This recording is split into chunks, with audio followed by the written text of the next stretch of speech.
মাধ্যমিক পর্যায়ে উত্তরা বালিকা উচ্চ বিদ্যালয় বিদিতপুরে পড়াশোনা সম্পন্ন করে diploma in civil engineering Rajshahi polytechnic institute থেকে সম্পন্ন করে ডুয়েট থেকে বিএসসি সম্পন্ন করেছেন। আমরা আরো একবার করতালির শুভেচ্ছায় সিক্ত করতে চাই নূর নাহার তাকে। আমরা তার পিতা মাতা এবং তার ভ্রাতা সহ আমরা তাকে লক্ষ্য করছি মঞ্চে এসেছেন। আমরা ভীষণ অনুপ্রেরণা, মাফ করবেন পিতা নেই, তার ভাই এসছে, সাথে মা এসছে, দুই ইঞ্জিনিয়ার যারা আজকে সংবর্ধিত হলেন। আমরা একটু হাততালি দেই। সাবাস বাংলাদেশ, পুরো পৃথিবী। ধন্যবাদ আমাকে কিছু বলার সুযোগ করে দেওয়ার জন্য। 2024 সালের সাহিত্যধারার সংবর্ধনা ও সম্মাননা অনুষ্ঠানে উপস্থিত আমার শ্রদ্ধেয় শিক্ষকবৃন্দ, উপস্থিত রয়েছেন আমার পিতামাতাগণ এবং সেই সাথে উপস্থিত রয়েছেন সুধীজন, এলাকাবাসী সহ অন্যান্য সকলকে জানে আমার আন্তরিক শুভেচ্ছা, অভিনন্দন ও সালাম। আসসালামু আলাইকুম। আমি প্রথমেই সাহিত্যধারার সভাপতি, সম্পাদক সহ অন্যান্য সদস্যদের অন্তরের অন্তঃস্থল থেকে কৃতজ্ঞতা জানাতে চাই, যাদের অক্লান্ত শ্রম এবং একটা সৎ ইচ্ছার কারণে আমি আজ আমার পরিবার সহ আমার মাকে নিয়ে এই অনুষ্ঠানে উপস্থিত হতে পেরেছি এবং উপস্থিত হতে পেরেছে এই মাটিকাটা ইউনিয়ন পরিষদের জন্ম নেওয়া কিছু সন্তানেরা, যারা তাদের বাবা মাকে সাথে নিয়ে এই অনুষ্ঠানে উপস্থিত হতে পেরেছেন। আমি খুব অল্প সময় কথা বলতে পারি না, তারপরে আমি চেষ্টা করবো খুব অল্প সময়ের মধ্যে কথা বলার জন্য। আসলে আমি যখন 2017-তে 35 BCS থেকে যোগদান করি এজিডিতে, তখন আমি আমি আলোচিত হই, বাট আমার এমন কোনো সুযোগ হয়ে দাঁড়ায় না যে যেখানে আমি আমার বাবা নেই, 2016 সালে মারা গেছে, আমার মা বেঁচে আছেন, তাকে নিয়ে আমি সবার সামনে প্রেজেন্টেশন করতে পারছি বা আমার মাকে সাথে নিয়ে কোনো একটা অনুষ্ঠানে যেতে পেরেছি, এরকম সুযোগ হয়ে ওঠেনি।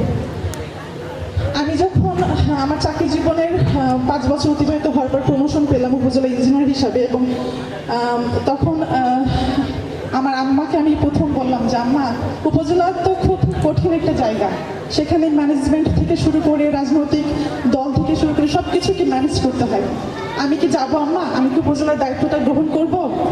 আমার আম্মা কিন্তু আমাকে নির্দ্বিধায় বলেছিল, মা তুই যখন এত দূরে এগিয়ে আসছিস, আমার বিশ্বাস তুই যদি উপজেলায় যাস তুই সেখানেও ভালো করবি। ইনশাল্লাহ আমি 1 বছর আমি সদরে আমি আমার উপজেলা ইঞ্জিনিয়ারিং দায়িত্বটা পালন করেছি। আমি নির্দ্বিধায় বলবো যে আমার হেডকোয়ার্টার আমার একটা সুনাম আছে যে না, নূর নাহার পেরেছে বা আগামীতেও পারবে, এটা আমার জন্য একটা বড় পাওয়া। তো যখন এই ঈদের ভিতরে আমাকে জুয়েল ভাইয়া বললো যে তোমাদেরকে নিয়ে আমাদের মাটিকাটি ইউনিয়ন পরিষদের কিছু সন্তানদেরকে নিয়ে আমরা একটা সংগঠনের ব্যবস্থা করেছি, তখন আমার কাছে বললো, আমাকে আমন্ত্রণ জানানো হলো, তখন আমি আসলে সুযোগটাকে মিস করতে চাই না, কারণ এটা একটা বড় একটা প্ল্যাটফর্ম যেখানে আমি আমার পরিবার সহ আমার বাবা আমার মাকে আমি সেখানে সবার সামনে উপস্থাপন করতে পারবো। তো ধন্যবাদ জানাই সাহিত্যধারার এই ধরনের আয়োজন করার জন্য, যেখানে আমাদেরকে দেখে যে আমাদের সামনে যারা আমাদের ছোট ভাই বোনেরা আছে তারা অবশ্যই ইন্সপায়ার হবে যে আমরাও এই অনুষ্ঠানে এইখানে দাঁড়াবো। আমি চাই যে তোমরাও আমার সামনে যারা আছে ছোট ভাই বোন, তোমরাও ভালো করে লেখাপড়া করবে, বিশেষ দিবে। বিশেষ আসলে খুব কঠিন একটা পরীক্ষা না, এখানে কিন্তু আমাদের এই 5ম শ্রেণী কিন্তু পাওয়া যায়। আর আমার সঙ্গে প্রবিষ্ট আমাদের যা পিতা মাতা আছেন তাদের উদ্দেশ্যে আমি একটা কথা বলবো যে আমরা যারা মেয়েরা পিতা মাতার ঘরে জন্ম নিয়েছে, আমাদের মেয়েদের ভিতরে কিন্তু অনেক প্রতিভা আছে। তো আমাদের মেয়েরা যাদের ঘরের মেয়েরা আছে, তারা যদি আপনি বুঝতে পারেন তাদের লেখাপড়ার করার আগ্রহ আছে, ইচ্ছা আছে, তাহলে তাদের এই ইচ্ছাগুলোকে দামিয়ে রাখবেন না।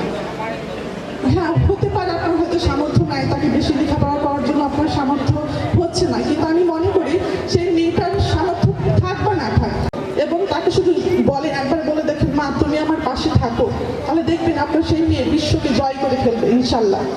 তো প্রতিটা পিতা মাতাকে বলবো আপনার মেয়েদেরকে ইন্সপায়ার করে, মেয়েরা এগিয়ে যাচ্ছে, আজ এগিয়ে যাবে। আর সাহিত্যধারাকে ধন্যবাদ জানাই এত সুন্দর একটা প্রোগ্রাম করার জন্য।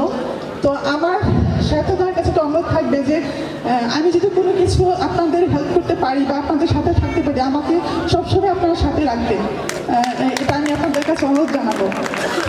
আর আমি যেহেতু একজন উপজেলা প্রকৌশলী, আমি মোহনপুরে আছি, আমি কিছুদিন সদরেও ছিলাম।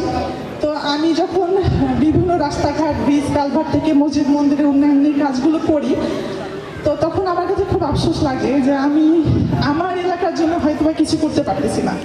কিন্তু তারপরে আমার চাচা আছে, ইমন আছে, আমি সবাইকে কিন্তু বলি যে তোমাদের যদি কিছু লাগে আমাকে একটু নক করে, যদি আমি পারি চেষ্টা করব। তো আশা করি আপনাদের, আমি অন্য উপজেলায় থাকতে পারি, বাট আমার সবসময় কিন্তু টান লাগে আমার এলাকার জন্য, আমার গোদাগাড়ি উপজেলার জন্য, যে যদি সুযোগ হয় আমি আপনাদেরকে হেল্প করবো। আমি যেখানে থাকি না কেন, আপনাদের যদি নতুন রাস্তাঘাটের প্রয়োজন হয় আমাকে একটু জানাবেন, আপনার যদি মসজিদ মন্দিরের কোনো প্রয়োজন হয় আমাকে একটু জানাবেন, আমি আমার যথাসাধ্য চেষ্টা করবো। সবাই ভালো থাকবেন, সুস্থ থাকবেন।